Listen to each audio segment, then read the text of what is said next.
And welcome to our first episode of Cool Companies You Should Know About.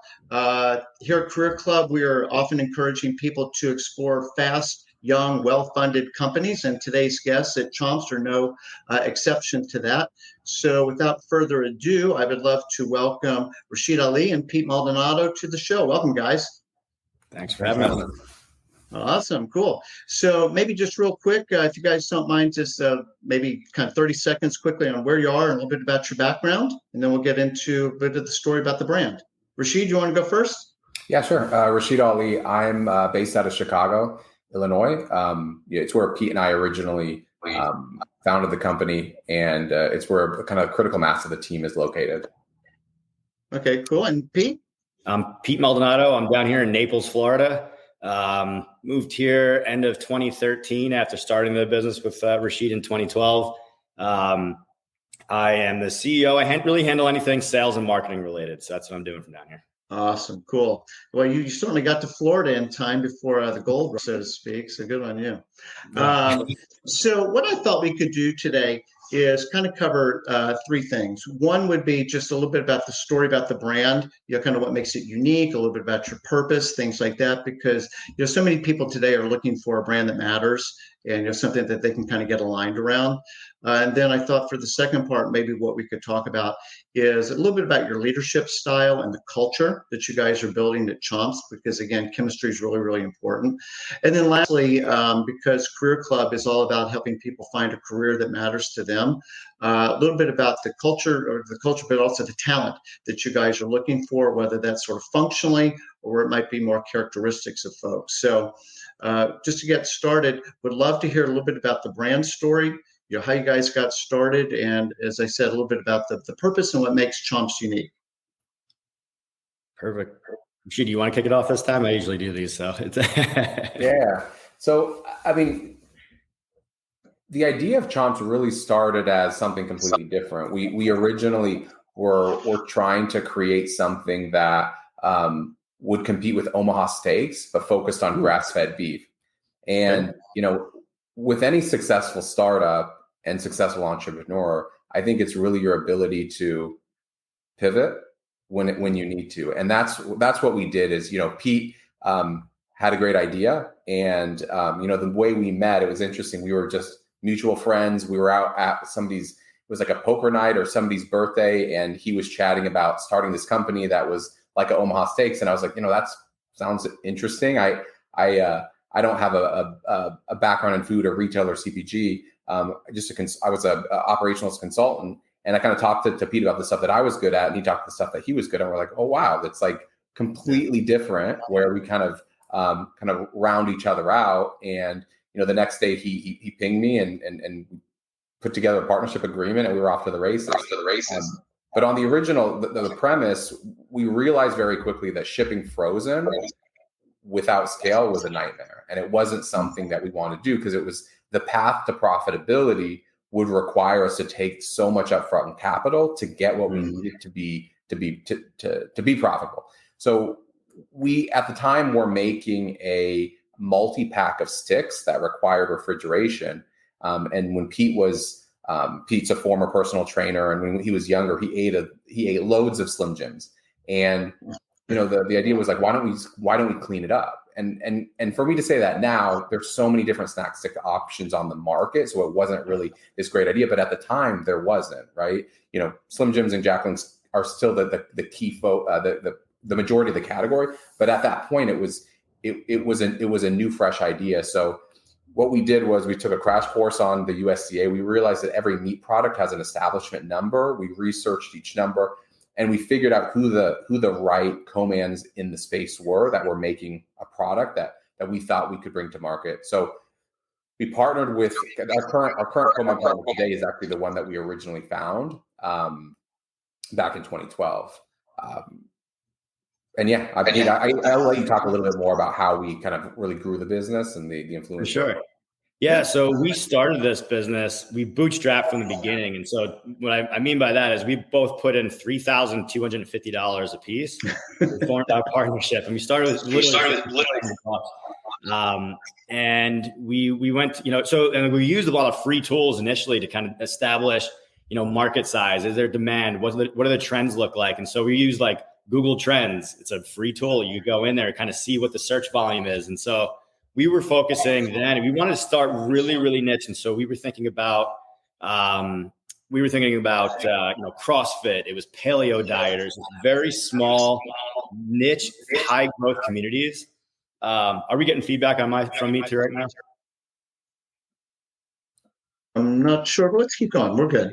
Right. And so we started very niche. That was really how we wanted to start. And I think that's key for a lot of brands, especially if you want to start and you want to bootstrap a business. If you want to start in a much bigger community, and you want to hit the ground running, that's when you start needing a lot of additional funds for marketing and all of that. But I think, we did it in a different way. We were willing to put in the time and effort and just grind it out. And that's what we did. And so we, kind of taught myself how to build a website, initially on WordPress, realized that wasn't the best. And then Shopify kind of started getting really big. And so we switched over to Shopify, and we're still on the platform. It's great. And it's very user-friendly.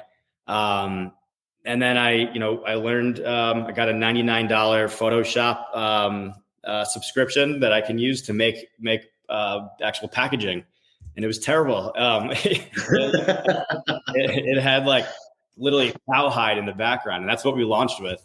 I'll try to send you some pictures after this so you can. OG Chomps. Oh man, it was brutal. But the thing about it is, despite the terrible branding, the terrible packaging, all the things that we had going against us, we proved out very quickly that there was demand for this type of product.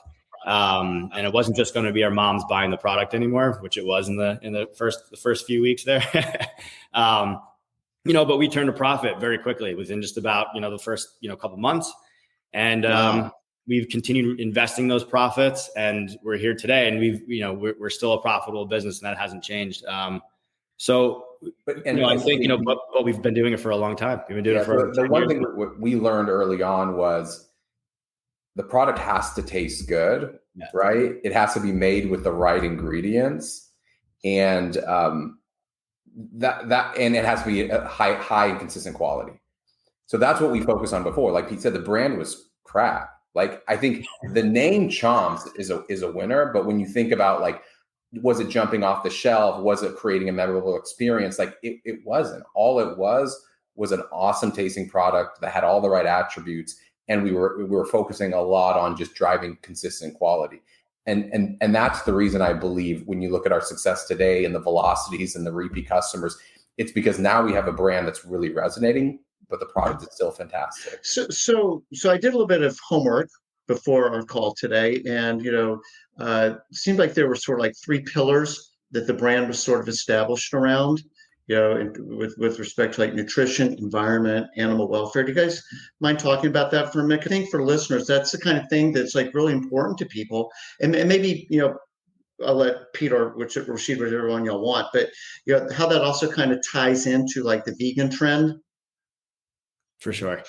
Yeah, I could touch on that. So you mentioned the three pillars, and nice work, by the way, because that's what we're all about. It's the nutrition, the environment, and animal welfare. And that, I feel like what's happening is that checks the boxes for most customers today. And so the most discerning buyer, these people are very educated. They know what they care about, where their product comes from, and the way that the protein, especially how that's sourced.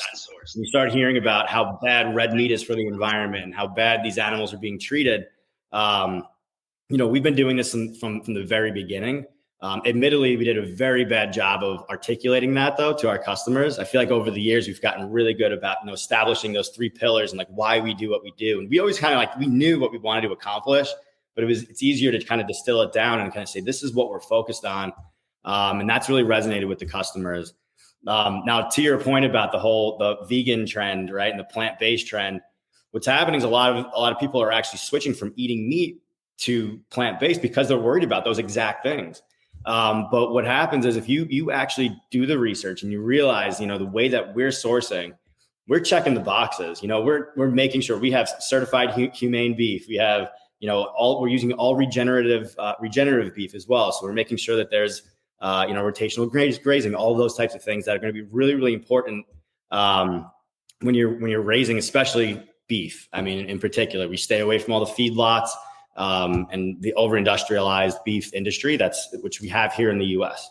And we went clear across the world to find the best possible beef that we could. And so we source still from Tasmania, and Southern Australia.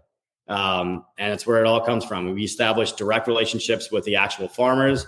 And we talked to our supplier even just yesterday. And so we just constant contact all the time and making sure that we have a really great relationship, especially in times like right now with all these supply chain issues. You want to make sure that you're being prioritized and that you have the supply that you need to continue building the business.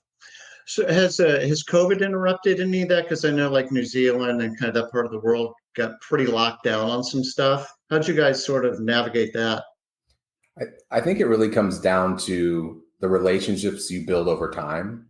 I think there's some folks in the space that they're doing spot buys. They're going through distributors. They're just trying to get the best price. I think while we're always going to push our partners to make sure that we're getting a competitive price, we also are making sure that our volumes are growing gradually over time, that we're not nickel and diming them, that we're investing in the relationship just as they are. And I think as we got into the thick of COVID, it was twofold. At the beginning, we saw a pullback on foot traffic into stores. So our sales dropped. And so that's when we had to go back to our suppliers being like, hey, you have to understand the situation. It's not forever. We need a little bit of flexibility to get through it. And they completely got it.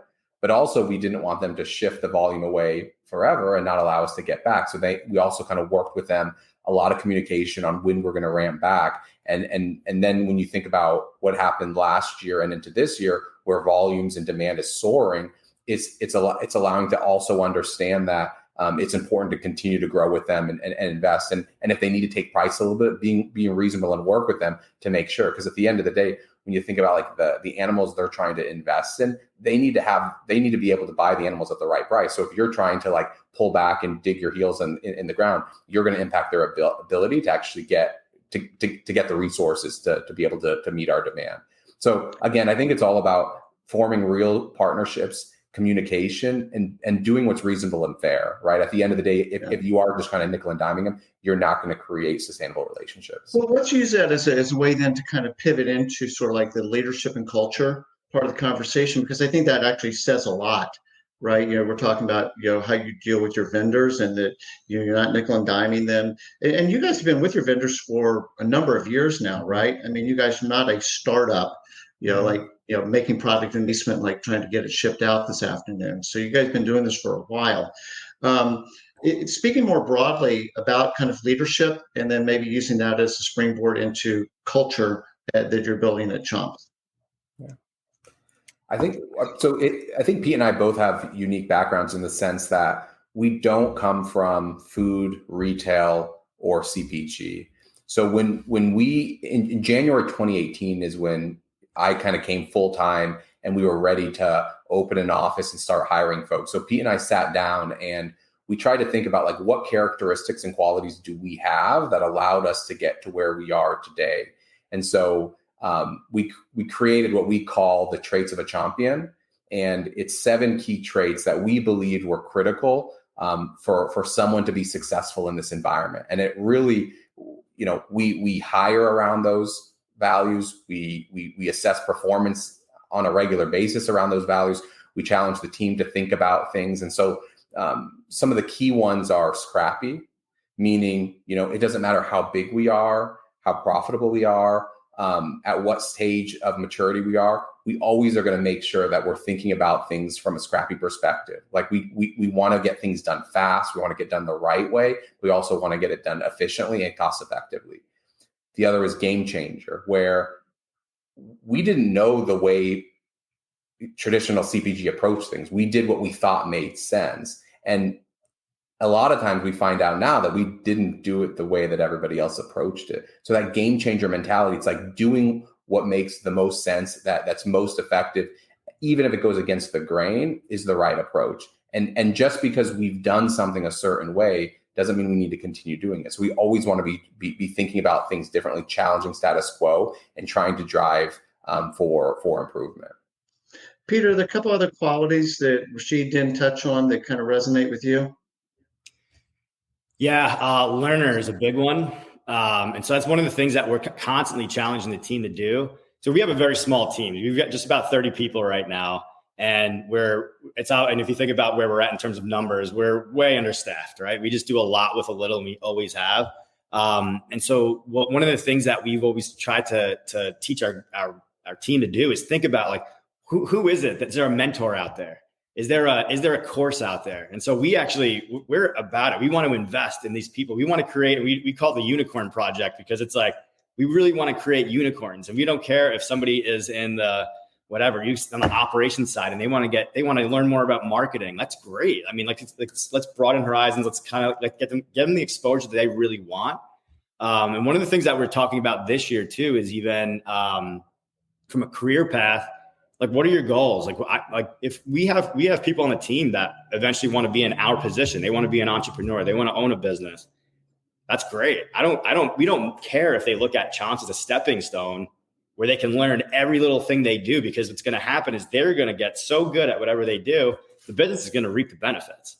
And I think there's a saying out there. I can't remember who it is, but it's like, train your team as, to be as good as you possibly can so they can leave, but treat them so well so they never do. And that's exactly the mentality. And we're serious about it. We want to set time and funds towards helping people further their own career paths. And again, if that means that they're going to eventually leave Chomps, that's okay. That's not ideal, but that's okay, because we understand that's going to happen. Yeah. And I think if we all look back on it and we see some of our team eventually in our position with successful businesses as well, how could you get upset about that? That's amazing. Yeah, I'm going to make a book recommendation for you guys if you don't already know it, called Workquake. Steve Cadigan is the author, and he was the original CHRO for LinkedIn. And it's exactly what you're talking about, Pete. And he even uses the analogy of like NCAA basketball, where before Coach Krzyzewski would be recruiting somebody to be there for 4 years, be part of the whole Duke family, whatever. And all of a sudden that changed, right? Because you only had to be 19 to go into the NBA. And so all of a sudden it became like, no, use us for that year. You will get an experience here. We'll be preparing you to be the number one draft pick better than anybody else. That's cool. I mean, it's a really radical change. He also uses an example of in an interview, this is bizarre, but in an interview, where do you want to be working in 5 years?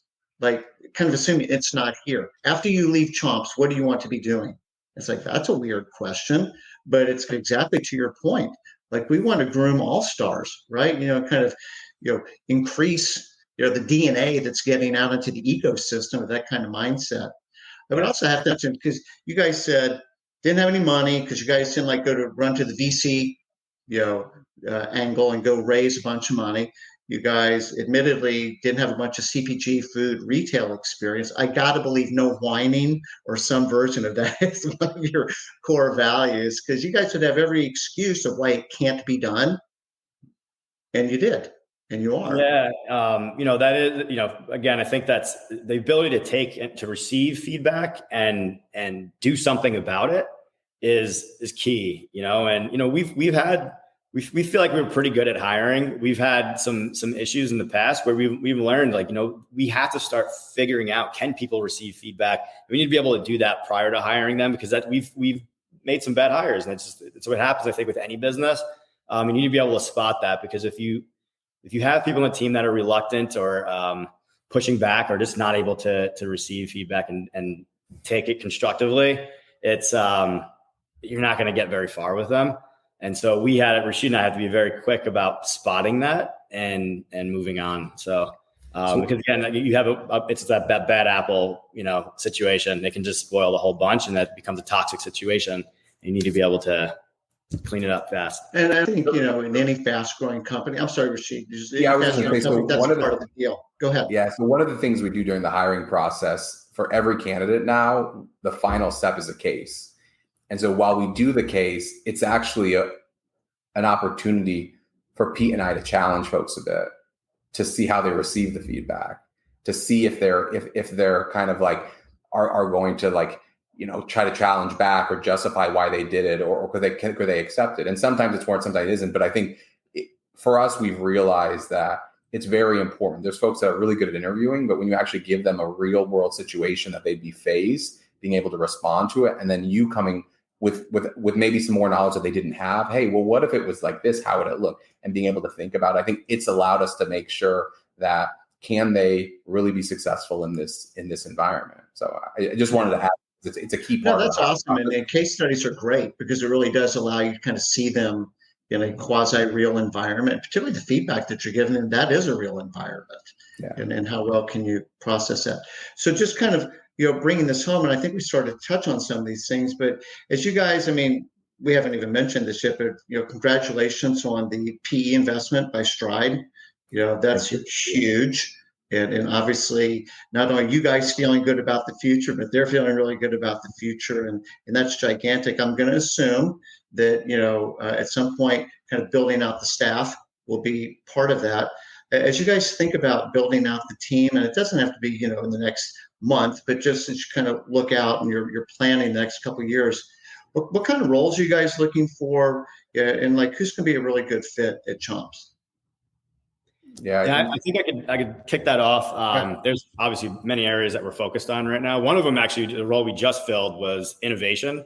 If we think about, because we're very focused and we've stayed laser focused on these meat sticks. That's all we're doing. But eventually we realized that for us to continue building this brand above and beyond, the multiple hundreds of millions, and if we want to get to that $1 billion mark eventually, we're probably going to have to innovate outside of meat snacks. And that's exactly what we plan to do. And so we brought in somebody who has meat snacks innovation experience, but then he's also got experience outside. His name is Matt King. He's great. He's been amazing to work with. But I think in general, what we're trying to do, so that's a new function that we're now hiring for and establishing. We never really had before internally. But in general, what we're trying to do is hire for bandwidth. We have a very small team. And so what's happening is the people that we hire, they're great. And so they are continuously elevating, they're being promoted and they're growing. But now what happens is you never really have the junior folks in the team and the support for everyone as they continue scaling. So we're realizing that we need to continue bringing in really good younger talent that's, early on in their career, and we can kind of groom them to continue growing. So we're getting better about that. But yeah, and I think one of the things that Rashid and I have always done historically was we always operate very reactively versus thinking, more strategically. And so that's one of the things that we need to be able to do a better job of, because we're just in the weeds all the time. Even today, we're still in the weeds all the time. So we need to be able to groom our team to be able to handle all of those things. We can kind of work on the business and not in the business and all those good things. But that's kind of what we've been thinking about right now, how the team gets built out around that.